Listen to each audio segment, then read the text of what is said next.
तो कैसे हो यारो, welcome back to my YouTube channel. तो सनम तेरी कसम मूवी ने री रिलीज होकर जिस टाइप का बॉक्स ऑफिस कलेक्शन किया है वो वाकई बहुत ज्यादा शॉकिंग है, क्योंकि बहुत सी मूवी न्यू रिलीज होके भी इतना ज्यादा कलेक्शन नहीं कर पाती जितना इस मूवी ने री रिलीज होके कर लिया है। रोस्ट नहीं कर रहा हूँ, हकीकत बता रहा हूँ। तो पब्लिक डिमांड पे री रिलीज हुई इस फिल्म को पब्लिक ने फुल सपोर्ट दिया है और मात्र 12 दिनों में इस फिल्म ने 37.18 करोड़ का बिजनेस कर लिया है, जो वाकई काबिले तारीफ वाली बात है। और इससे भी कई ज्यादा शॉकिंग था मेरे लिए जिस तरीके के ऑडियंस के इस फिल्म के लिए थिएटर रिएक्शंस आ रहे थे। कोई रो रहा है, तड़प रहा है, बिलबिला रहा है, फड़फड़ा रहा है, जैसे किसी ने अब लबा शबा बोल के इनके ऊपर पानी फेंक के मार दिया हो। समझ रहे हो ना? मजाक था भाई, मजाक। तो लोगों के इतने खतरनाक रिएक्शन देखने के बाद मैंने एक ही बात सोची, ऐसी क्या चीज है जो बच्चों को डरा रही है? हमें शेर को डरा के दिखा।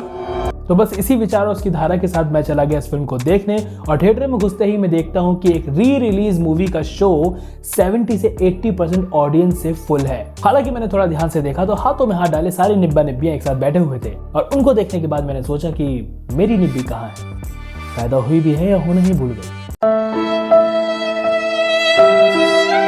खैर ये भी एक रीजन था जो मैं इस फिल्म को देखने नहीं जाना चाहता था। वैसे एक हफ्ते से वैलेंटाइन के चोचले चल रहे थे, जमीन से नाक हुए बच्चों को एज कपल देख के रोना तो आ ही जाता है। और फिर मैंने सोचा कि इतनी इमोशनल मूवी देख के अपनी जिंदगी में और जहर क्यों ही घोलना है। लेकिन फिर भी दिल पे मुझे से मन डालते हुए मैं इस फिल्म को देखने चला गया और जितनी इस फिल्म की तारीफ हो रही थी, जितना लोगों का सपोर्ट इस फिल्म को मिल रहा है, फिल्म वाकई डिजर्व करती है। फिल्म बिना किसी एक्शन, बिना किसी कॉमेडी की सिर्फ और सिर्फ अपनी स्टोरी के बेस पे चलती है और फिल्म में वही सच्चा प्यार दिखाया गया है जो कभी किसी का नहीं होता। एक तो मुझे समझ नहीं आता, जब तुम्हें पता है कि सच्चा प्यार कभी किसी को नहीं मिलता तो सच्चा प्यार करते क्यों हो तुम लोग? इससे तो अच्छा है झूठा प्यार करो, कम से कम तुम्हें मिल तो जाएगा। आज से बॉयकॉट सच्चा प्यार, कभी किसी का नहीं होता ये। खैर इस फिल्म की स्टारकास्ट ने इतने बेहतरीन तरीके से अपने कैरेक्टर्स को प्ले किया है कि ऑडियंस में बैठा हुआ हर एक बंदा उनसे कनेक्ट हो जाता है। इतना कनेक्ट हो जाता है कि पर्दे पे हीरो हीरोइन अलग हो रहे थे और मेरे बाजू में बैठे हुए शर्मा जी रो रहे थे।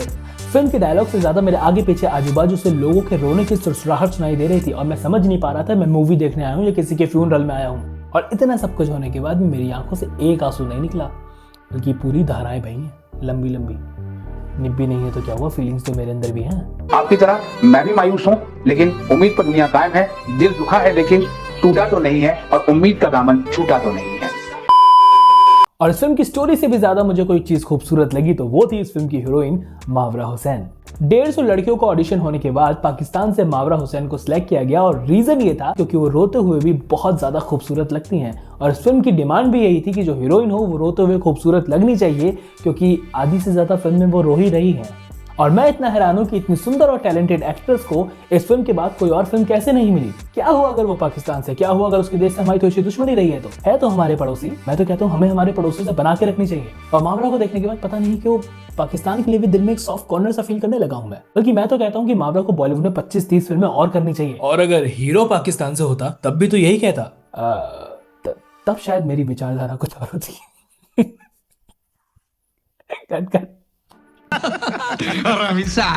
लेकिन सच बोलूं तो इस फिल्म में हर्षवर्धन राणे ने बहुत ज्यादा मेहनत करी है। उनकी मेहनत, उनकी एक्टिंग स्किल्स, उनके रिएक्शंस, उनके एक्सप्रेशंस, फिल्म में सब कुछ मुझे बहुत ही ज्यादा अच्छा लगा है। ये फिल्म री रिलीज होकर अगर इतना पैसा कमा रही है तो कहीं ना कहीं उसका पूरा क्रेडिट एक्टर हर्षवर्धन राणे को जाना चाहिए, क्योंकि इस री रिलीज फिल्म को भी उन्होंने प्रमोट करने में कोई कसर नहीं छोड़ी। अपने फैंस के साथ कंटिन्यू कनेक्ट रहे और लास्ट में प्रोड्यूसर के घर जाके उन्हें मनाया कि इस फिल्म को री रिलीज करा जाए।